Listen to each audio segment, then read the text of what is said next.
안녕하세요. 시드니 학수생입니다.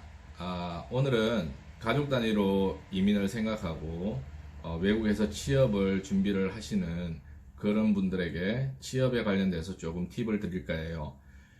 먼저 취업에 있어서 면접이 있는데 그 면접은 서류 면접과 트라이얼이 있습니다.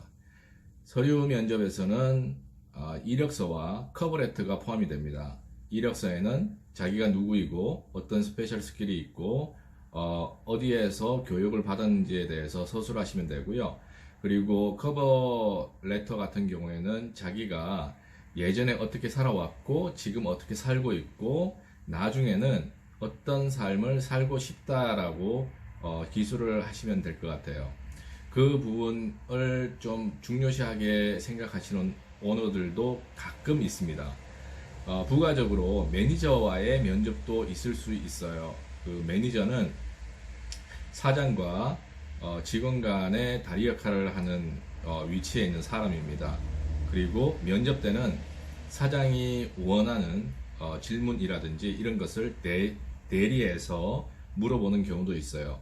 그래서 물어보는 경우에는 일의 다양성에 대한 소화, 그리고 예전에는 어떤 포지션에서 일을 했었는지, 그리고 어떤 스킬을 구사할 수 있고 언제든지 오버타임이 가능한지 여부도 물어볼 겁니다. 나머지는 기본적으로 물어보는 형태인데 어디에 살고 그 다음에 가족이 있는지 없는지 비자 상태는 어떤 건지 이런 것도 한번 물어볼 거예요. 그런 부분에 대해서 대비를 해 주시면 될 것 같아요. 면접이 끝나면 트라이얼이 기다리고 있습니다. 그 트라이얼은 짧게는 3시간에서 4시간, 길게는 3주까지 가는 경우도 있어요. 그 3주까지 가는 기간은 오너의 재량으로 이루어집니다. 그러니까 그 부분도 대비를 해 주시면 될 것 같아요. 트라이얼이 마치면 어느 정도 연봉 협상을 하려고 합니다. 그러면 그 연봉 협상 때 들어가는 부분에 대해서 제가 말씀을 드릴게요. 먼저 연봉 협상의 그 포지션은 풀타임으로 들어갈 겁니다. 그래서 시간당 정해지는 금액이 어떻게 될 거고, 그리고 오버타임이 될 경우에는 시간당 1.5에서 2배 이렇게 받는다라고 설명을 아마 해줄 겁니다. 그 다음 중요한 부분은 슈퍼애네이션이라는 연금입니다. 그 연금은 사업체에서 100% 지급을 합니다. 그렇기 때문에 그 슈퍼애네이션은 사실 한국의 국민연금과 비슷하다고 보시면 돼요. 그 부분도 확인을 하셔야 됩니다. 왜냐하면 어떤 사업체는 연봉에 포함시키는가 하면 어떤 사업체는 그 연봉에서 따로 이렇게 개념을 가지고 있는 사업체도 있습니다.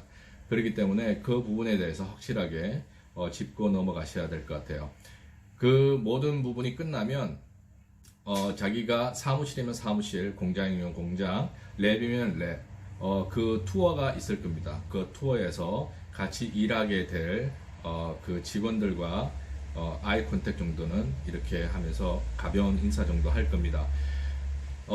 그리고 면접을 생각을 하시고 만약에 언제 이렇게 가면 좋을까라고 생각을 하시게 된다면 보통 아침 일찍 시작하는 업체들이 굉장히 많아요. 그래서 아침 일찍이라면 7시에 8시 그 정도에 시작하는 업체들이 많습니다.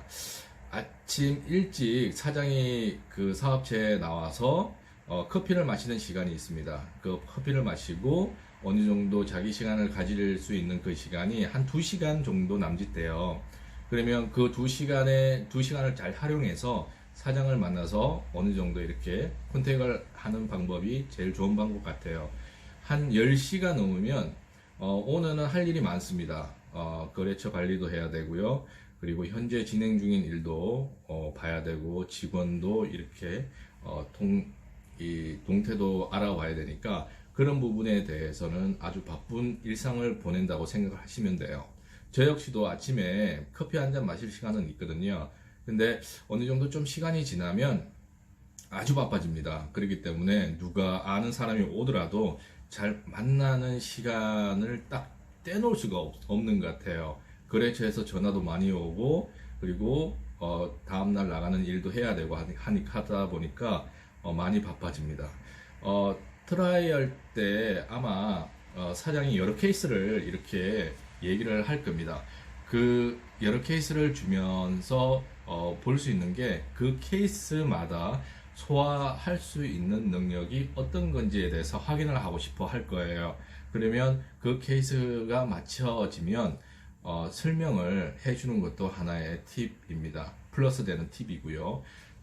트라이얼 때 발생되는 노동의 대가, 돈이죠. 그 돈에 관련된 겁니다. 보통 이렇게 그 관광 비자나 학생 비자, 유학생 비자 이렇게 오시는데 관광 비자는 사실 사장이 돈을 안 줘도 괜찮아요. 그건 불법이기 때문에 관광 비자로 들어와서 일을 한다는 것은 불법입니다. 하지만 학생 비자에서 일을 한다는 것은 일주일에 20시간은 일을 할 수가 있어요. 그 20시간에 해당되는 부분은 텍스 잡으로 들어갑니다. 하지만 관광 비자에서 사장이 정말 감동해서 만약에 소정의 사례를 한다면 그것은 캐시가 될 겁니다. 돈을 만약에 못 받았다 해도 너무 상심하지 마시고요. 그거는 비자 컨디션에 따라서 달라지기 때문에 그렇게 생각을 해 주시면 될 것 같아요. 면접과 트라이얼을 좀 여러 군데 한번 보시는 게 나을 것 같아요. 그래야지 잡을 가질 수 있는 더 많은 기회가 주어질 거라고 저는 생각합니다. 그리고 티오가 만약에 있으면 그 업체에 티오가 있으면 취업에 조금 더 다가갈 수 있다고 생각을 하시면 될 것 같아요. 여기 외국의 회사들은 만약 티오가 없더라도 경제적인 부분에서 여유가 좀 있기 때문에 만약 좀 괜찮은 친구가 있다면 언제든지 스카웃을 할 수 있는 그런 역량이 있습니다. 왜냐하면 언젠가는 그 친구를 통해서 좀 더 좋은 현상 유지와 아니면 사업의 확장을 항상 생각을 하고 있거든요. 그렇기 때문에 언제든지 이렇게 좋은 친구가 있으면 언제든지 스카웃을 합니다. 제가 개인적으로는 항상 문을 두드리고 이렇게 한번 트라이얼을 해보시는 게 어떨까 싶네요. 저 같은 경우에는 사우스 오스트리아의 주도인 아들레이드에서 면접을 시작을 했습니다. 그 아들레이드는 사우스 오스트리아의 주도인데요. 한국으로 생각하면 서울이라고 생각을 하시면 돼요. 서울 같은 그런 도시라고 생각을 하시면 됩니다. 면접은 서류 면접과 그리고 매니저와의 면접도 있었고요. 그리고 트라이얼은 3주를 가졌고 그 트라이얼 기간 동안 발생된 노동의 대가는 캐시로 저는 받았습니다. 그 연봉 협상을 마치고 비자 컨디션도 모두 해결했었습니다. 항상 이 부분을 유의하시고 준비를 하시면 좋은 결과가 있을 거라고 저는 생각을 합니다. 여기에서 마치겠습니다. 고맙습니다.